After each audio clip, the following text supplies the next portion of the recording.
검둥개 한 마리가 사지를 뻣뻣하게 경직시키면서 링구 앞으로 걸어 나왔다. 늘어진 작은 귀, 어깨 양쪽에 박힌 옅은색 반점, 나무동치 같은 몸통, 굵고 튼튼해 보이는 다리, 큰 뒷발과 밖으로 드러난 발톱, 짧게 잘린 꼬리. 챔프 투견장 시절 몇 번 맞붙어 본 적이 있는 부류였다. 언제나 자신이 이긴다고 믿는 제 이빨만큼이나 힘세고 멍청한 투견. 놈은 털을 곤두세워 덩치를 부풀리고 으르렁거리기 시작했다. 그때 놈한테 몸을 낮췄더라면 어땠을까? 여긴 너 가져라 하며 도망쳤다면 싸움을 피할 수 있었을까? 링고는 그럴 생각이 없었다. 스타 앞에서 다른 놈에게 엉덩이를 낮추는 건 있을 수 없는 일이었다. 체면과 자존심은 그의 모든 것이었다.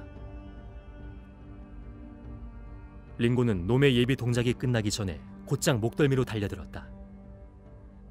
놈은 고개를 숙이면서 어깨로 부딪혀왔다.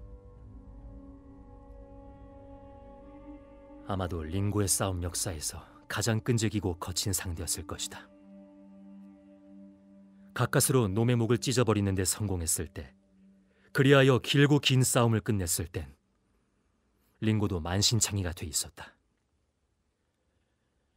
중심 잡기도 힘들 만큼 탈진한 데다 온몸에 깊은 상처를 입어 피투성이가 돼 있었다.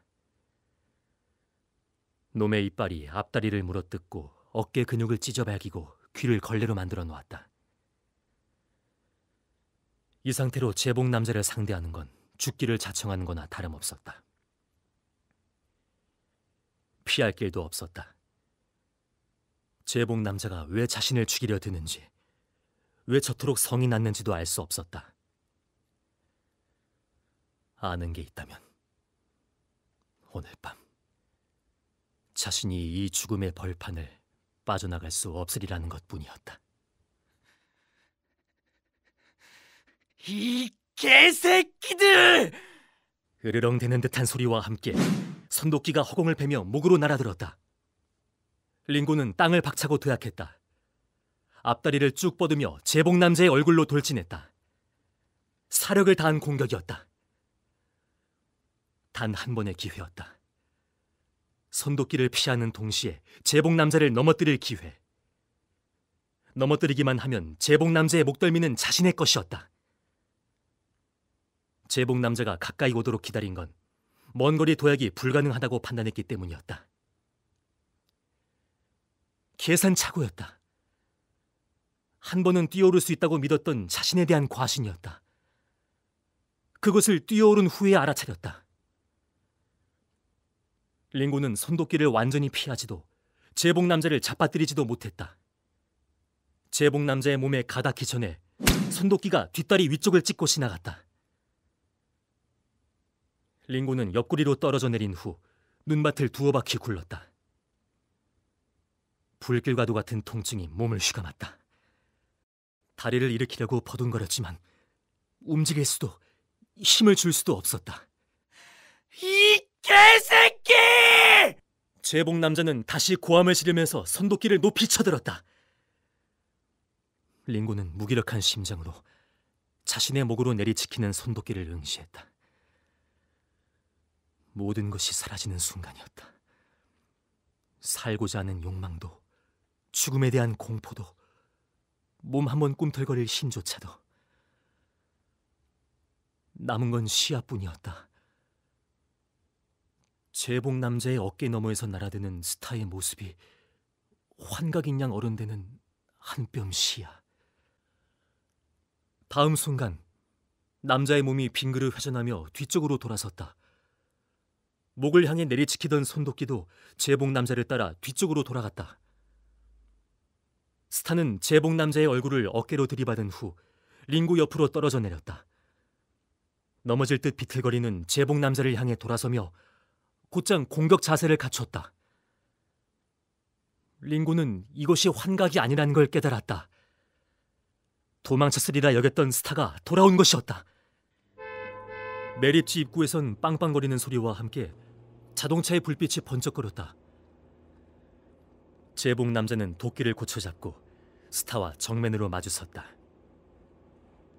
스타의 이빨이 스친 듯 귀 밑에서 피가 흐르는데도 당황하지 않았다. 귀 밑을 찢겼다는 것조차 느끼지 못하는 기색이었다. 차가 등 뒤로 돌진해오는데도 돌아보지 않았다. 차가 제복 남자를 들이받기 직전에 멈춰섰다. 문이 열리고 한 남자가 뛰어내렸다. 스타의 대장이었다. 안 돼! 하는 대장의 외침과 함께 셋은 동시에 움직였다. 스타는 다시 제복 남자의 얼굴을 향해 도약했다. 도끼날은 스타의 목을 향해 날아왔다. 스타의 대장은 도약하듯 몸을 날려 제복 남자를 들이받았다. 도끼가 스타의 목 밑을 베어갔다. 스타는 어깨 쪽지 한 뼘이 벌어진 채 바닥으로 떨어져 내렸다. 제복 남자와 대장은 문밭으로 나뒹굴었다. 고함과 으르렁대는 소리가 뒤엉키고 셋은 다시 동시에 일어났다. 스타는 도약했고 제복 남자는 도끼를 휘둘렀고 대장의 다리는 제복 남자의 옆구리로 날았다. 남자는 도끼를 쥔 채 문밭으로 나가 떨어졌다. 스타는 앞다리를 내치키고 구덩이 가장자리로 떨어졌다. 대장은 스타에게로 달려갔다. 차에서는 한 여자가 뛰어내렸다. 스타! 대장이 스타를 부르며 다가서는 순간 제복 남자가 몸을 일으켰다. 일어났나 싶은 순간 구두발이 허공을 내딛듯 날아와 대장의 머리를 걷어찼다. 대장의 머리가 옆으로 획 돌아가고 두 번째 구두발이 대장의 턱 밑에 들이박혔다. 대장은 고개를 뒤로 꺾은 채 공중제비를 돌듯 구덩이 속으로 나가 떨어졌다. 여자는 날카로운 비명을 지르며 뒤따라 구덩이로 뛰어내렸다. 스타는 이빨을 모조리 드러내고 튕기듯 일어났다. 암사자처럼 포효하며 제복 남자의 가슴팍으로 덤벼들었다. 도끼날은 반원을 그리며 바람을 갈랐다. 스타와 도끼는 허공에서 만났다. 핏방울이 쌀랑눈처럼 흩어졌다. 스타는 목에 도끼날을 꽂은 채 떨어져 내렸다. 링고는 앞다리를 거북이처럼 휘저어 기어갔다. 목 안에서 울부짖음이 들끓고 있었다. 평소라면 한 번의 도약으로 닿을 거리가 두고 온 산막만큼이나 멀었다. 앞다리로 끌고 가기에는 자신의 몸이 너무나 무거웠다. 그나마 몇 발짝 가지도 못하고 뒤로 나뒹굴었다. 쇳덩어리 같은 구두발이 턱 아래를 걷어찼던 것이다. 몸을 놔버리게 하는 일격이었다. 항복하고 들어눕는 폐잔병처럼 어깨가 벌어지고 배가 열렸다. 제복 남자의 발꿈치가 그 사이 어디쯤으로 내리치켰다.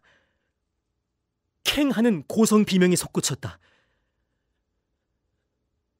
링고는 다시 눈밭에 널브러졌으나 정신마저 놔버리지는 않았다. 고개를 들어 스타를 보려고 안간힘을 썼다. 제복 남자는 스타에게 다가가 목에 박힌 도끼를 뽑았다. 핏물이 울컥울컥 새어나와 눈밭을 적셨다. 스타는 움직이지 않았다. 링고는 가슴에서 화염이 솟구치는 것을 느꼈다. 격렬하게 타오를 뿐 아무것도 할 수 없는 불길이었다. 그를 일으켜 세우기는커녕 스타에게 기어갈 힘마저도 주지 않았다. 제복 남자는 링고를 향해 돌아섰다. 이번에야말로 끝장을 내버리겠다는 듯 도끼를 쳐들었다. 그때 구덩이 밑에서 온 얼굴이 피투성이가 된 대장이 뛰어올라왔다. 울음 섞인 고함을 내지르며 제복 남자의 다리를 들이받아 쓰러뜨렸다. 둘은 엎치락 뒤치락 문밭을 굴렀다. 그러던 어느 순간 제복 남자가 대장을 올라타고 앉아 양손으로 목을 틀어쥐고 조르기 시작했다. 링고의 의식은 새카만 소용돌이 속으로 빨려 들어가고 있었다. 시야가 해걸음처럼 어두워지고 해걸음 밖에서 여자의 비명이 울렸다. 그만해, 개자식아! 어둠이 세상을 뒤덮기 직전 링고는 돌을 집어들어 제복 남자의 머리를 내리쳐버리는 여자를 보았다.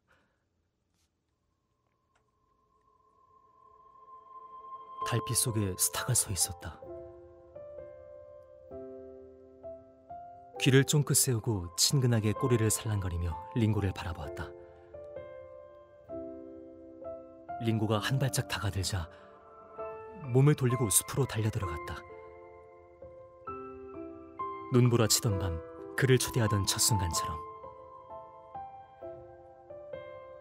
링고는 그때처럼 스타와 나란히 달릴 수 없었다. 스타는 너무 빨랐고 나무들이 너무 많았고 눈보라가 너무 짙었다. 이윽고 스타는 커다란 새처럼 숲의 그림자 속으로 날아갔다. 링고는 달리기를 멈췄다. 스타를 삼킨 그림자 너머에서 하울링이 울리고 있었다. 길고 느리고 높게 울리는 소리였다. 바람처럼 흐느끼며 멀어지는 소리였다. 서글프고 쓸쓸한 소리였다.